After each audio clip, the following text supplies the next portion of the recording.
Let's start with something we can all agree on. Life isn't fair. Some people are born into wealth, while others into struggles. Some have great health, while others faces challenges from day one. And the truth is, we can't control the starting point. I remember growing up in Bilaspur. It's a small city, and like many of you, I was surrounded by people who love to compare. Oh, and his son is doing this and that, and why don't you try to be more like them? You know, the classic family talk. It wasn't easy back then. I was thinner than the most of my friends. People didn't hold back with their comment. Why don't you eat more? Real men don't like that. It messed my confidence. I'd wear oversized clothes to hide myself even during peak summers. Uh, but here's the thing, comparison doesn't come from within. It's something we are taught, other point it out before we know it. We start questioning our worth. Now, let me tell you how I flipped my script. One day, I realized I couldn't let other people's opinions define me. I started asking myself, what do I actually like about me? Slowly, I began appreciating my uniqueness, my determination, my passion for ideas, and even my so called flaws. And guess what? Those things we call flaws are often make us special. For instance, I used to hate my ears. Seriously, don't laugh. I thought they were too big. I'd avoid hairstyling that showed them off, but now I think they make me look unique. I even joked that I look like an elf from a fantasy movie. It's about changing the narrative. Instead of thinking why me, I started thinking why not me. Now let's talk about how we compare ourselves. I like to think of it three levels. Burden.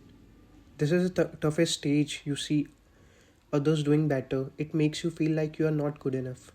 It's like when your relative says his son's graduated from the top university, having a great job, living a lavishing life, and you start doubting yourself. The second one is the neutral observer. You look at the others and think, good for them. I'm doing fine too. You're okay with where you are. It's like seeing a friend buy a fancy car but not knowing you're saving for something more important. And the third one is the motivational. This is the healthiest stage. You see others and think, if they can do it, I can too. For example, when I see someone stating a successful business, it doesn't make me jealous. It makes me want to work harder on my own goals. So stop feeding this negativity and take a pause and remind yourself everyone has their own struggle that we don't see. Here's how you can stop letting comparison control your life. Recognizing your triggers. Think about when you feel most discouraged. Is it scrolling through Instagram, watching certain people about success? For me, it was social media for a while, seeing people my age doing better than me. Once I realized this, I started taking breaks from it.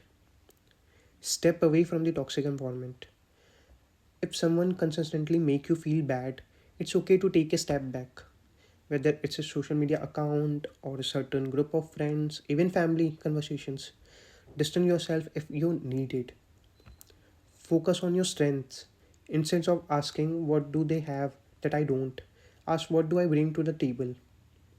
For me, I found my strength in helping startups.